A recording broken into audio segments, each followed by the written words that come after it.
V9 news కి స్వాగతం. నా పేరు కిరణ్ కుమార్. ఇప్పుడు హెడ్లైన్స్.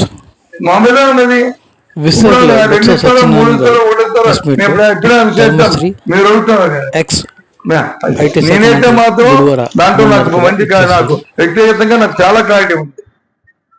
ఎప్పుడు కూడా రాజకీయ పార్టీ వాళ్ళ విధానంలో వాళ్ళు వెళ్తారు. ఆ విధానాల్లోనూ ఆ జరుగుతున్న పరిణామాల్లోనూ ప్రజలకి ఏమైనా ఇబ్బంది జరిగితే ఇచ్చిన మాటలు వచ్చి దెబ్బతాడితే దానినే మేము మాట్లాడాల ప్రతిపక్ష పార్టీగా తప్ప అది ప్రభుత్వం పార్టీ అయినా ప్రతిపక్ష పార్టీ అయినా ఇంకా మిగతా విషయాలు మాట్లాడే మాకు ఎవరికి రైట్ లేదు. ఊరికనే ఏదో మీరు అడిగితే చెప్పాలి, టీవీలు ఉన్నాయి కాబట్టి మీరు దాని గురించి ఏదో చెప్పాలి, సోషల్ మీడియా గురించి చెప్పాలంటే చెప్పాలి తప్ప లేకపోతే దాంట్లో అది మాట్లాడే హక్కు ఎవరికి లేదు. మానేస్తాం, మారించుకుంటారు. ఇంకే స్టీల్ ప్లాంట్ అనేది విశాఖ ఉక్కు, ఆంధ్ర హక్కు, దాన్ని కాపాడుకోవడమే అందరి తాలూకా ధ్యేయం. దాని మనుగడే అందరి తాలూకా మనుగడ, ముఖ్యంగా ఈ ప్రాంతానికి మనుగడ నాశనంతో పాటు. కాబట్టి దాంట్లో ఏ విధమైన లోపాకారి ఒప్పందాలు, లోపాకారి ఏది జరిగినా సరే వైఎస్ఆర్సీ పార్టీ మాత్రం ఎదురుస్తూ ఎప్పుడు దాన్ని కాపాడుకోవడం ప్రయత్నం చేస్తామనే విషయాన్ని ఈ సందర్భంగా తెలియజేస్తాం. నాతో కొలీగ్స్ ఉన్నారు, అందులో సీనియర్ నాయకులు ఉన్నారు.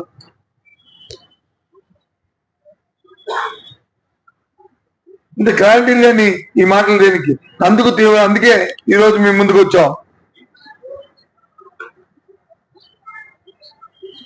దీంట్లో ఏదో మతలబు ఉన్నది. ఇది పూర్తిగా ఏదైతే విశాఖ స్టీల్ ప్లాంట్, విశాఖ ఉక్కు, ఆంధ్ర ఉక్కు అనే నినాదం మీద ఉందో మన సెంటిమెంట్స్ ఏవైతే ఉన్నాయో ఈ ఉక్కు ఫ్యాక్టరీ మనుగడ కోసం ఈ ప్యాకేజీ కాదు.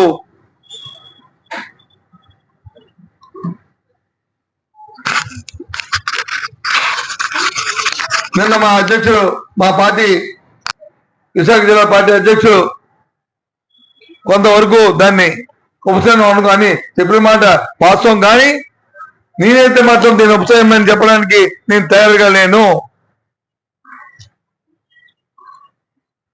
ఈ ప్రలోభ పెట్టి ఈ ప్రాంతాన్ని, ఈ రాష్ట్ర ప్రజలను మోసం చేసే భాగంలో భాగమని చెప్పని మా అభిప్రాయంగా తెలియజేస్తున్నాను.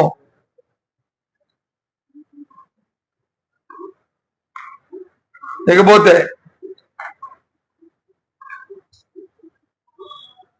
మొన్న రోజు తిరుపతిలో జరిగిన సంఘటన మళ్ళీ చెప్పమ్మా. వరకు కూడా స్టీల్ ప్లాంట్ ప్రైవేటీకరణ అనే అంశం పట్ల మేము నిశ్శబ్దంగా ఇది ప్రభుత్వ సంస్థగా ఉండాలి, సైడ్లో విలీనం అవ్వాలి, ఒకవేళ తీవ్రదృష్టి సైడ్లో విలీనం చేయాలి అని పట్టుకొని అనే అంశం మీద మాట్లాడాం. మొన్న జరిగిన ఎన్నికల్లో కూడా దీన్ని ఒక ప్రధాన అంశంగా తీసుకుని తప్పి చెడి కానీ ఈ ప్రాంతంలో కానీ కూటమి పార్టీకి సంబంధించిన నాయకులు కానీ గెలిస్తే దీన్ని వాళ్ళు సమర్థించినట్టే మేము భావిస్తారు. దయచేసి అలాంటి పొరపాటు చేయొద్దని కూడా ప్రజలు కోరాం. ప్రజలు తీసుకున్న నిర్ణయం తీసుకున్నారు. ఆ రోజు కుటుంబ నా పెద్దల నాయకులు వచ్చి మేము దీన్ని కాపాడుకుంటాం, మమ్మల్ని నమ్మండి,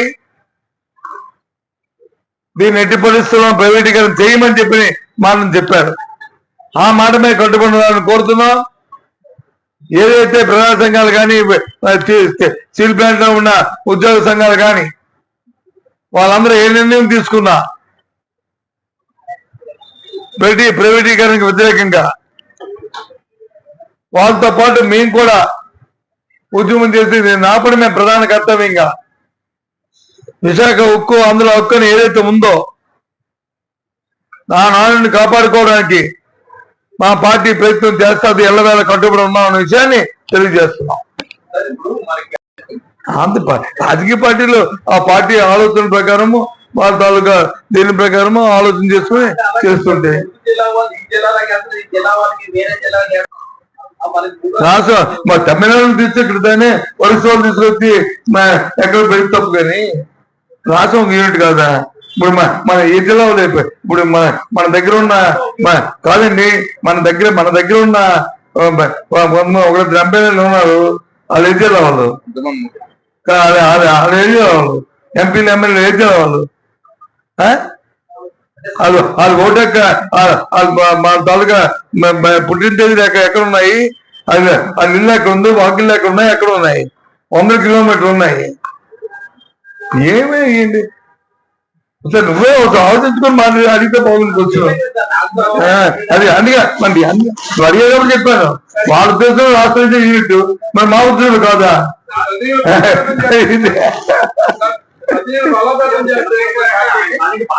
ఏదమ్మా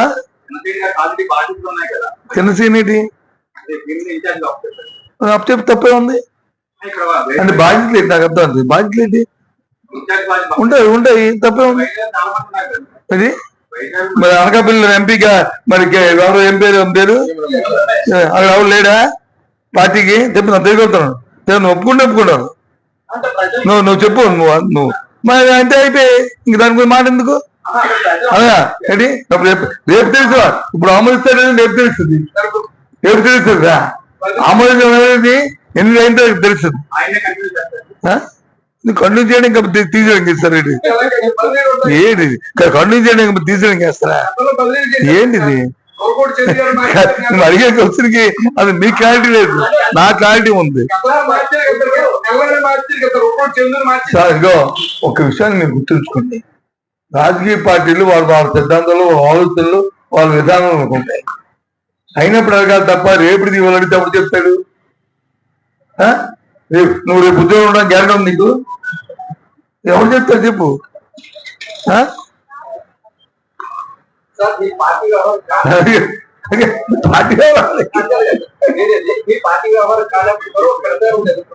అమ్మా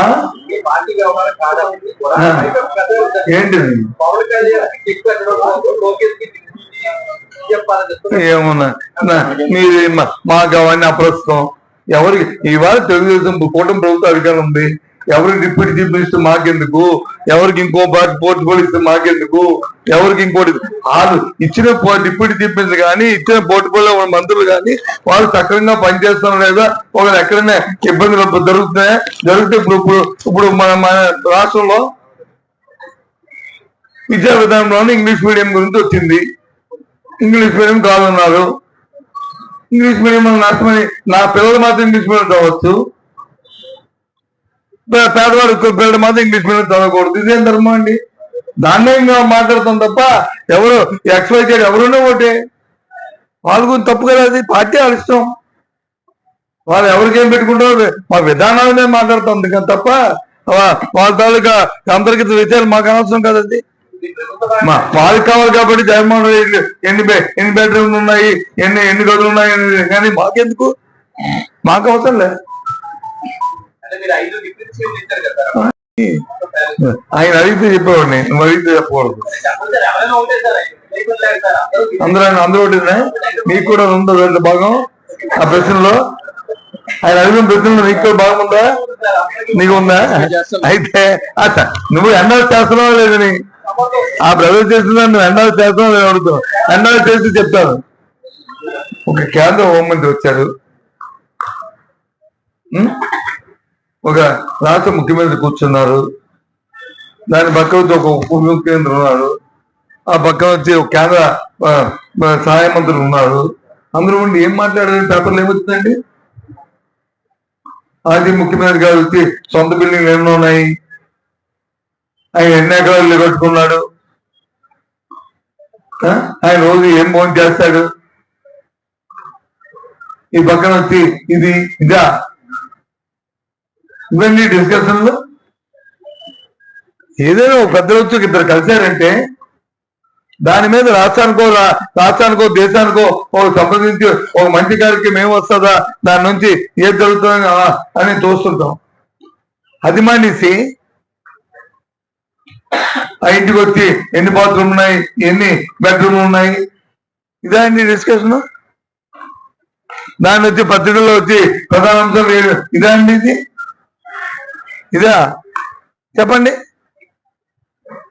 ఇంకోటి అడిగారు మీరు రుషికొండ భవనం అని. రుషికొండ భవనం చెప్పారా? చెప్పారు ప్రభుత్వ భవనం. ఎస్, 500 కోట్లు కట్టి ప్రభుత్వ భవనం ఇచ్చారు, తప్పే ఉంది. ఖర్చు పెట్టేస్తాయి. ఇప్పుడు ఒప్పుకుంటాం కదా, అందులో ఏదైనా అవతల దొరికితే చూసుకోండి. ఏంటి తప్పేంటి? ఏంటి తప్పు చెప్పండి, నాకు అర్థం అవ్వలే. ఇప్పుడు 170 ఇవాళ పేపర్లో చూశాను నేను. జిఎన్బిపి పేపర్కి వచ్చి 2 కోట్ల రూపాయలు ఇచ్చారు. ఆయన దోచి కలిసి రేపు కాఫీ తాగుతున్నారు, లేకపోతే ఇంకో దానికి ఎంతో ఇచ్చారు, దానికి తాగుతున్నారు. గత ప్రభుత్వం కూడా ఇచ్చారు, తాగుతున్నారు. అది రాష్ట్రాన్ని పబ్లిసిటీ అని మీ ఉద్దేశం. ప్రజలు వచ్చి సామాన్య ప్రజలు అనుకుంటారు ఇదేంటి దొబ్బర ఖర్చులని వాళ్ళు అనుకుంటారు. ప్రభుత్వాల ఉద్దేశం వేరు, లక్ష్యం వేరు, ప్రజలతో కావాల్సిన విధానాలు వేరు.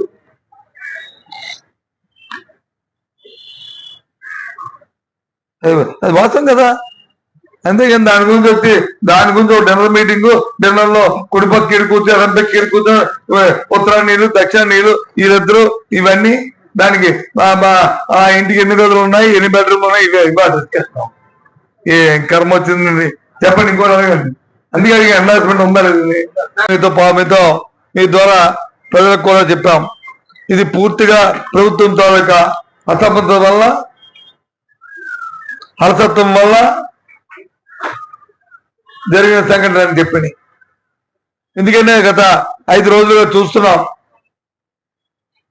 మా కుంభమేళ కోట్లాది మంది ప్రజలు ఏ విధంగా అక్కడ కుంభమేళ జరుగుతుందో పత్రికలో చూస్తున్నాం, టీవీలో చూస్తున్నాం, వింటున్నాం. కానీ ఇక్కడ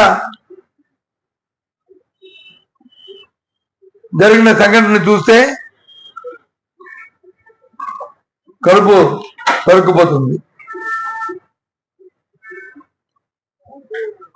వారికి, ఈ ప్రభుత్వానికి ఆర్భాటం తప్ప, వారికి ప్రచార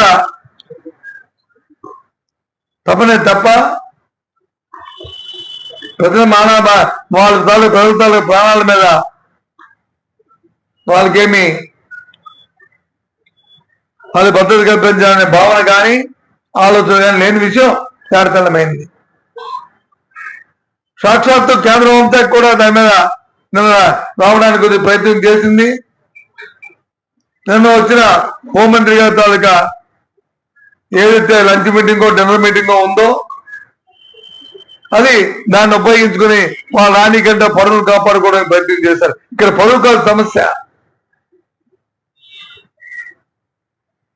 జరిగిన సంఘటనకి పూర్వపరాలు తలకపోవడం ఉంటే అది మన పరువును కాపాడుకోవడం. ఇంకోసారి పునరావృతం కాకుండా ఉంటే అది మన సమర్థతకి నిదర్శనం. కానీ ఇది కాదు. అందుకే ఆ రోజు నేను మీ ద్వారా చెప్పాను, ఏదైతే హైకోర్టు ఉందో న్యాయస్థానం, రాష్ట్ర హైకోర్టు న్యాయమూర్తి గారు ఆలోచన చేసి సోమోటోగా మీరు వచ్చి ఎంక్వైరీ చెప్పాలని కోరాము.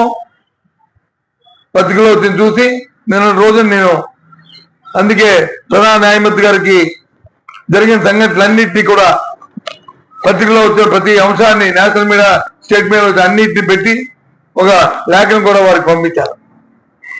దయచేసి మీరు సోమోటుగా మీరు ఇంటర్వ్యూ అవ్వండి, దీని మీద ఎంక్వైరీ జరపండి.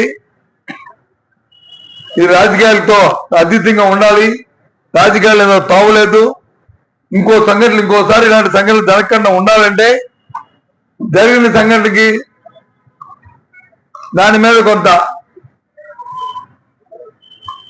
ఎవరైతే అలసత్వం వహించిన అధికారులు కానీ, ప్రభుత్వం కానీ, నాయకులు కానీ ఎవరున్నప్పటికీ కూడా వారికి తగ్గ కొంత వారి మీద క్రమశిక్షణ చర్యలు ఉండాలి, లేకపోతే ఇది ఆనవాయితీగా వస్తుంది అనే ఉద్దేశాన్ని వ్యక్తపరిచాం. ఆ నేపథ్యంలో నిన్న లేఖ కూడా రాశాను. అది లేఖ విడుదల చేద్దాం కానీ మళ్ళీ అది రాజకీయాలతో ముడిపడిపోద్ది కాబట్టి, అది ప్రచార ఆర్భాటం ఉండకూడదు కాబట్టి దయచేసి మీకు అది ఇవ్వట్లేదు. కానీ ఆ లేఖ కూడా వారిని రిక్వెస్ట్ చేస్తూ వాళ్ళ అభ్యర్థిస్తూ అది కూడా పంపిన విషయాన్ని కూడా మీకు తెలియజేస్తున్నా. ఓకేనా? 3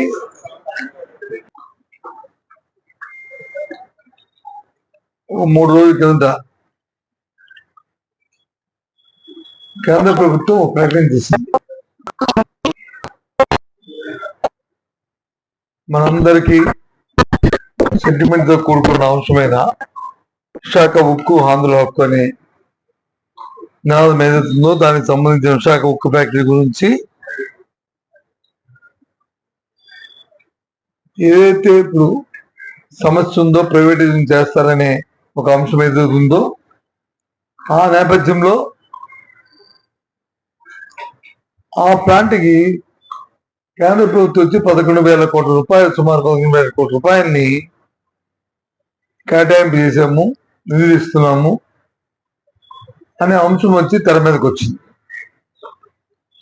కేంద్ర ప్రభుత్వం ప్రకటించింది. దానిపై పరిపరి అన్ని పార్టీల తాలూకా వారి అభిప్రాయాలు వరకున్నాయి, ఎవరి పార్టీ అభిప్రాయాలు వరకున్నాయి. మా పార్టీ అభిప్రాయాన్ని మొన్న మా పార్టీ అధ్యక్షుడు, మా విశాఖ జిల్లా పార్టీ అధ్యక్షుడు మా అమర్నాథ్ ఆయన చెప్పగానే చెప్పారు, ఇదేదో వేడి నీళ్ళు చన్నీళ్ళలాగా ఉన్నదండి, కానీ దీని మీద మాకు చాలా అనుమానాలు ఉన్నాయి. ఈ ఫ్యాక్టరీని దివాలా తీస్తున్న ఈ సందర్భంలో నాకు కొందరు పెద్దలతో మేధావులతో మాట్లాడినప్పుడు వాళ్ళు చెప్పిన విషయం ఏంటంటే, అది ఎన్సిఎల్టీకి వాటికి పోకుండా దీన్ని కాపాడుతూ తదుపరి దీన్ని ప్రైవేటైజేషన్ చేసే ఆలోచన ఉన్నట్టుగా ఉన్నది. ఒకవేళ కాకపోతే నిన్న కాక మొన్నే ప్రధానమంత్రి గారు స్వయాన్న విశాఖపట్నం వచ్చినప్పుడు, ముఖ్యమంత్రి గారు ఆ వేదిక మీద ఉన్నప్పుడు, ఉప ముఖ్యమంత్రి గారు ఆ వేదిక మీద ఉన్నప్పుడు, కూటమి నాయకులందరూ ఉన్నప్పుడు వారు అడగడము వీరు చెప్పడం అనేది జరిగే అంశం కదా. దానివల్ల మేలు మంచి జరిగితే చెప్పేవారు కదా. చెప్పలేదు కాబట్టి ఆ తర్వాత జరిగిన ఈ పరిమాణాలు చూస్తుంటే దీని మీద మాకు అనుమానం ఉన్నాయి. అందుకే మేధావులతో చర్చించాలని చెప్పి మా అధ్యక్షుడు మనం 3 రోజుల కింద చెప్పడం జరిగింది. ఆ తదుపరి నిన్న మొన్న జరుగుతున్న పరిణామాలు చూస్తే మేధావులు కానీ, లేకపోతే కార్మిక సంఘాలు కానీ, లేదా ఉద్యోగులు కానీ, లేదు ప్రజా సంఘాలు కానీ, అందరూ కూడా ఏదైతే మా అధ్యక్షుడు మా అమర్నాథ్ ఆ రోజు వ్యక్తపరిచిన సందేహాలు ఉన్నాయో దాన్నే దోపరుస్తున్నట్లు సందర్భాలు ఉన్నాయి. విశాఖపట్నానికి సంబంధించిన ప్రధాన నాయకులందరూ, ప్రతినిధులు అందరూ వారు ఒక కామన్ స్టేట్మెంట్ ఒకటి ఇవ్వడం జరిగింది. అందరూ కలిసి, అందులో కొద్ది సీనియర్ ప్రధాన నాయకులు కూడా ఉన్నారు. మరి మీరు చెప్తున్న ఈ మాట ప్రైవేటీకరణ జరగదు అని చెప్పిన నిన్న జరిగిన అమిత్ షా వచ్చిన మీటింగ్ లోకి, ఇవాళ జరుగుతున్న మీటింగ్ లో కానీ ఇచ్చేది సంతోషపడ్డారు. కానీ దీన్ని మీరు ఆపేరనే మాట ఎందుకు చెప్పట్లేదు? ఎందుకు ముఖ్యమంత్రి గారు కానీ, లేకపోతే హోంమంత్రి కానీ, ఆ నాయకులు కానీ వాడితో ఆ నోటితో ఎందుకు తెప్పించట్లేదు? ఇది సమస్య లేదు, దీని గురించి మీరు ఆలోచన పెట్టుకోక్కర్లేదు అనే అంశాన్ని ఎందుకు చెప్పలేదు? నిన్న ఈ ప్రకటన చేసినప్పుడు ఎవరైతే ఉగ్ర శాఖ మంత్రి ఉన్నారో వారు మాట చెప్పారు, ఇది దీపం పథకంలో భాగంగా ఆ రోజే 21లోనే దీని వచ్చి ప్రైవేటైజేషన్ చేద్దామని చెప్పి మేము నిర్ణయం తీసుకున్నాం. కానీ ఆనాడు రాష్ట్ర ప్రభుత్వం దీన్ని వ్యతిరేకించింది. ఇది చేయడానికి వీల్లేదని చెప్పి తీర్మానం చేసింది. ఆ నేపథ్యంలో మేము దాన్ని ఆ రోజు చేయడానికి సాహసించలేదు మేము అని చెప్పుకొచ్చిన విషయాన్ని కూడా ఒకసారి గుర్తు చేస్తున్నాను. ఎందుకు ఈ ముసుగులో ఈ మాటలు ఎందుకు హెచ్చరించుకోవాల్సిందిగా ఒక అథారిటీగా ఒక క్లారిటీగా కేంద్రం నుంచి వచ్చిన మా ప్రధానమంత్రి గారు కానీ లేదు అందరూ అనుకున్నట్లున్న 2వ స్థానంలో ఉంటున్న హోంమంత్రి గారు కానీ వాళ్ళ సమక్షంలో ముఖ్యమంత్రి గారు కానీ ఎందుకు మాట్లాడలేదు ఈ విషయాన్ని, ఈ సందర్భాన్ని చుట్టుగా అడుగుతున్నాం. కాబట్టి ఇది ఈ ముసుగులో ప్రైవేటుపరం చేసే కార్యక్రమంలోనే ఈ ప్యాకేజీ ఇచ్చారనేది మా తాలూకా పూర్తి అభిప్రాయంగా మీకు తెలియజేస్తున్నాం. ఈ అభిప్రాయం దీని ద్వారా మేము కేంద్ర రాష్ట్ర ప్రభుత్వాల మీద చెప్తున్నాం. దయచేసి ప్రజల్ని మోసపరచకండి, మభ్యపెట్టకండి. 4 నెలలైన జీతాలు లేవు, మరి దీంట్లో జీతాలు ఇవ్వచ్చు కదా, ఎందుకు ఇవ్వట్లేదు జీతాలు? ఈ ప్యాకేజ్ ఎందుకో ఆపుతున్నారు. పక్కన ఉన్న కర్ణాటక రాష్ట్రానికి వచ్చి 15,000 కోట్ల ప్యాకేజ్ ఇచ్చారు. దానికంటే 10 రెట్లు ఉన్న సామర్థ్యం ఉన్న మన ఫ్యాక్టరీకి వచ్చి 11,000 కోట్లు ఇచ్చారు. ఇచ్చిన 15,000 కోట్లలో ఉన్న జీతాలు కానీ, బచ్చాలు కానీ, ఎస్టాబ్లిష్మెంట్ కానీ, లేదు ముడిసె కొనుక్కోవడానికి కానీ దేనికి ఎనీ రిస్ట్రిక్షన్ ఏమీ లేదు. ఈ ఇచ్చిన 11,000 కోట్లకి ఎన్నో నిబంధనలు పెట్టారు. ఆ నిబంధనలు ఏంటి? అప్పులు వడ్డీలు తీర్చుకోవడానికి మాత్రమే అవకాశం ఇచ్చారు. మరి ఏ రకంగా సర్వైవ్ అవుతుంది? ఏంటి మీ తాలూకా యాక్షన్ ప్లాన్? చెప్పారు కదా నాయకులందరూ, కూటమి నాయకులందరూ కూడా ప్రెస్ కాన్ఫరెన్స్ పెట్టారు కదా. మీరు ఇవ్వండి కార్యాచరణ, మీరు చెప్పండి కార్యాచరణ.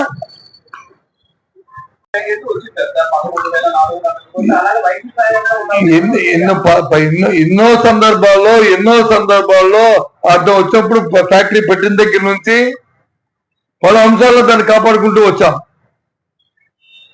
సోమోటుగా తీసుకున్న నిర్ణయాన్ని ఎప్పుడు కూడా ప్రైవేటైజేషన్ నిర్ణయాన్ని మేము ఎప్పుడు కూడా సమర్థించదు, ఎప్పుడు వ్యతిరేకిస్తూనే వచ్చాం. శాశ్వత విషయాన్ని కేంద్ర మంత్రి చెప్పాడు. ఇవాళ ఇచ్చిన ప్యాకేజ్, ఆర్థిక ప్యాకేజీ ఏదైతే దివాలా తీయడానికి తయారుగా ఉన్న నేపథ్యంలో ఒకవేళ దివాలా తీస్తే, ఒకవేళ ఎవరైనా ప్రైవేట్ వాళ్ళు కొనుక్కుంటే వాళ్ళు వచ్చి దీని తాలూకు విలువ తగ్గిపోతేనే అనే దృక్పథం ఇచ్చినట్టు ఉంది తప్ప దీని కాళ్ళ మీద నిలబడడానికి ఇచ్చిన ప్యాకేజీ మాత్రం లేదనే విషయాన్ని కరాఖండిగా చెప్తున్నాం. చెప్తాను కదా, అందుకే ఆ ప్రజలు మోసం చేయొద్దని కోరుతున్నాను. నేను అదేగా చెప్తుంది. ప్రజలు 6 గ్యారెంటీలు కూడా నమ్మి కూడా ఓటేశారు, దానికి కూడా మోసపోతున్నారు. అలా మోసం చేయొద్దు దయచేసాను కదా మా తాలూకా డిమాండ్. విద్యుత్ పెంచమని చెప్పారు, ఓటేశారు. 15,000 కోట్లు పెంచారు, పెంచొద్దని కదా మా డిమాండ్. అదే కదా మా డిమాండ్. ఏదైతే ప్రజలకు ఎన్నికల ముందు వచ్చిన వాగ్దానాలు ఉన్నాయో, ఎన్నికల ప్రణాళికల్లో పెట్టిన మాటలు ఏదైతే ఉన్నాయో ఆ మాట కట్టుబడి ఉండాలి రాజకీయ పార్టీ అనేది కదా మా తాలూకా డిమాండ్. అదే కదా మేము చెప్తున్నాం. నువ్వు చెప్పింది నేను చెప్పింది ఒకటే బ్రదర్, ఏం తేడా లేదు. వాళ్ళకి నేను చెప్పాను కదా, అది మాట్లాడదాం ఇంకా రేపు చెప్తాం దాని గురించి కూడా. ఫీజు రీయింబర్స్మెంట్ ని విడుదల చేయాలి, విద్యార్థుల తరపున విడుదల చేయకపోతే విద్యార్థులు పోరాటం చేస్తామని చెప్పాం. చేస్తానని చూస్తాం, 29 లోపు చేస్తానని చూస్తాం, చేసిన తర్వాత ప్రవర్తిద్దాం. ఇంకా దాంతో పాటు ఇంకా నీకు పదే ఉంది కదా అమ్మఒడి, తల్లికి వందనమా, ఓకే సారీ ఉంది కదా అని చూద్దాం. ఇంకా విడుదలయ్యి మన కాలేజీ ఖాతాల్లో కేసిన తర్వాత అప్పుడు నువ్వు అడిగిన దాన్ని డిస్కస్ నేను ఆన్సర్ ఇస్తాను, రైట్ ఆన్సర్ ఇస్తాను. అదే కదా బాబు అడిగింది, అవన్నీ దాని మీద అదొక సబ్జెక్ట్, దీంట్లో కలిపికండి.